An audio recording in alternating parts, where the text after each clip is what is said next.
Welcome to Tennis Spin, where we put our spin on your tennis. Today, I'm going to introduce you to the best serving racket there is and there ever was. Stay tuned. All right, guys, so if you're trying to learn a serve, trying to reset your serve, having problems with your serve, I got the perfect racket for you. I'm going to go out to Coach Rob. I'm going to see if he agrees with me, and then we're going to show you what racket it is. All right, let's go see Coach Rob. Coach Rob. What's up, Harry? How you doing? Great. How about you? Good, good. So, if I asked you, what is the best serving racket there is, ever was, or maybe ever will be? Do you have an answer to that? Probably whatever racket you serve well with is the racket. I mean, they're all different in their own ways. Everybody's serve mechanics are a little bit different in their own way. And so it's hard to say exactly which racket would be the ideal one out of all of them. Okay. But, you know. So in my mind, for some reason, whenever I put this racket into someone's hands, even my own, I seem to serve better with it. Okay. I don't know why. I'm guessing it's maybe the weight or the concentration that you have to put on it. Maybe you watch the ball? Yeah, that's true, huh? That's true. But minor details. the racket or the type of racket that I like to suggest people to either learn a serve on, reset your serve, or just kind of go back to basics with. Sure. A wooden racket. The Dunlop. The Max Ply. It doesn't matter which wooden racket, as long as it's a wooden racket. I understand what you're saying. And not a light one at that. You know, just a standard wooden racket. Anyone will do, as long as it's not like meant for a junior, because they do make lighter, shorter ones too that I've seen. But anything that has a little weight, because why, Coach Rob? Well, when you start your serve motion, typical, just, simple serve motion. I can hold your. You're sitting here in this position, and when you have a racket with weight, when the racket head goes down, the weight, gravity will take it. So it will bring you, as it falls, back into more or less the right trophy position, just to get your racket to this spot naturally without squeezing tight or trying hard. You're just letting the racket do its thing. So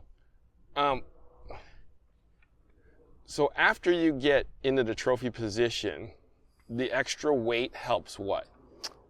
Once you're here? Yeah. So once you've gotten to here, now you're throwing that weight up over the top, and the natural mechanic of it is that it's up here, the weight's going to pull it back down and bring you back around to get yourself set for the next shot. Right. So the extra weight, the head size, I think it's got perfect balance for a serve. Right.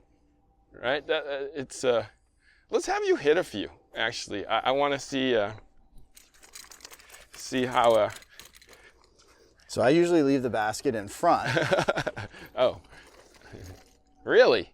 Well, that way I'm going to be working on going forward after I serve it, and if the basket's behind me, I'm going to hit the serve and immediately turn around and go backwards. Oh, that's a new one.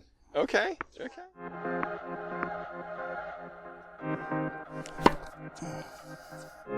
Oops, that was out.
So, Coach Rob, when was the last time you served with a wooden racket? Truthfully, Yes. about 3 weeks ago. Okay. Why were you doing that? At tennis camp, we have a sort of a history part after lunch, and we take out some wood rackets. We have some old metal rackets. We got a T2000.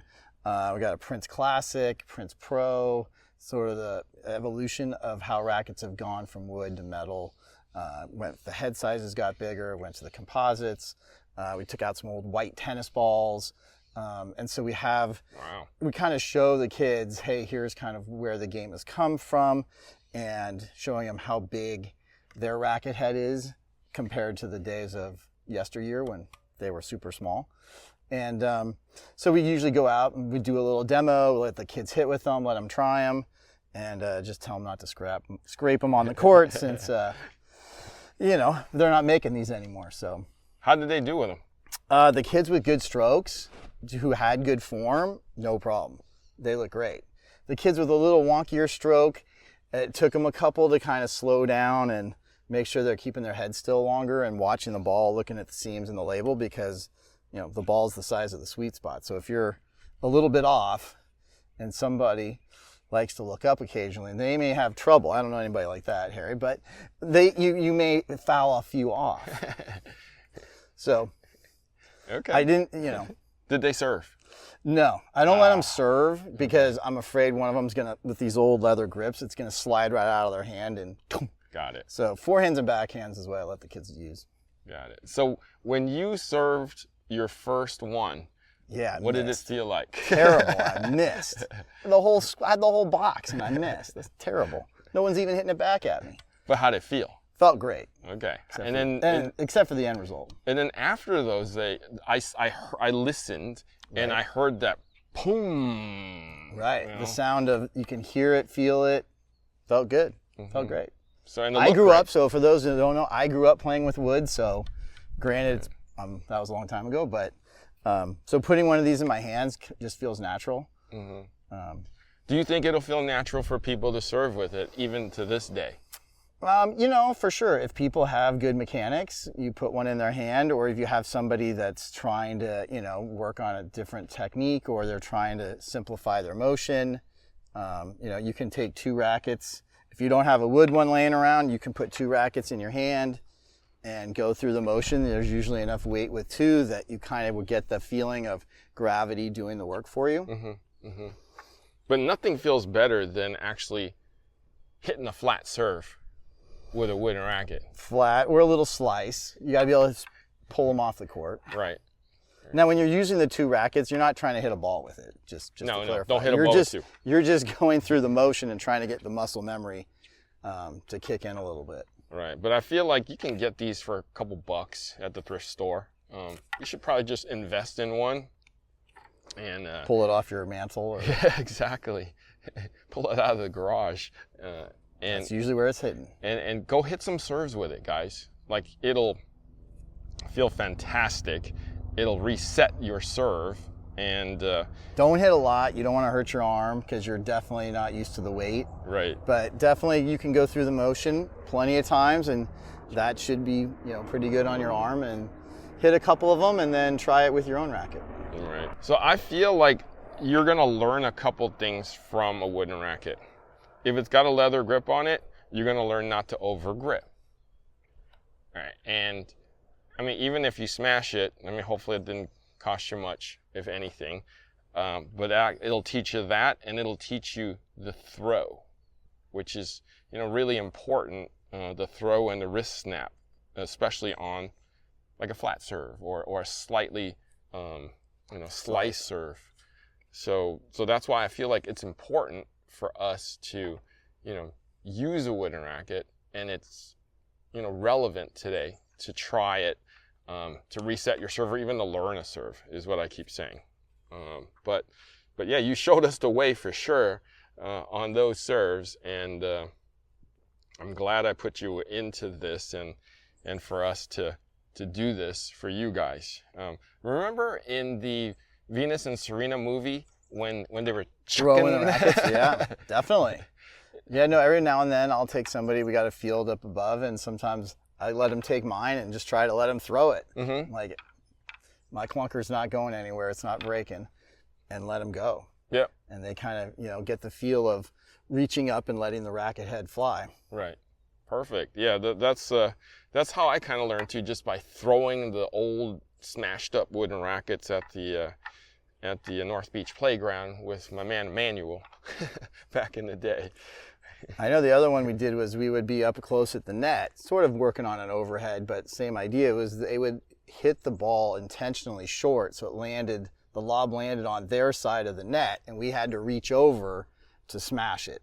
Oh. And so we were forcing ourselves, because we were literally, the net is right here, so we were literally reaching over the net to hit it. Mm-hmm. Granted, that's against the rules when you're playing, but to get the feel of reaching over and trying to spike the ball. Right. That's a good one. Okay, so I learned a couple things today. I learned about spiking the ball, and I learned about putting the cart in front of you so that you go in front to pick up the balls. So thanks for teaching me that. Yeah, don't cheat and take 2 out and then not do it in between. Oh, so 1 ball. Take 1. Oh. That way you got to do it each time. Okay. Don't be that one person who goes up, takes 2 or 3, and then they don't do it again. Oh, I do 3. Yeah, no, Oh, forget that. 1. One at a time. One at a So you're time. continually working on that. Okay. So you and I learned something today. Put the cart in front of you, and then so that your forward motion brings you to the cart so you can pick up the next ball. If you're a serve and volleyer or you're trying to work on something like that, that's perfect. Okay, that's perfect. So you guys learned that, and then I also taught you guys that pick up a wooden racket, learn the serve with a wooden racket. Learn to watch a ball with a wooden racket. Yeah, that too. Sorry to interrupt there. And then make sure you can hear the ball come off these strings and this racket like Coach Rob. You want that booming noise that Coach Rob does. Okay? Coach Rob, thank you for teaching us today about Sure. the cart and showing us some great serves. You're welcome. Guys, thank you for watching Tennis Spin, where we put our spin on your tennis. All right, ready?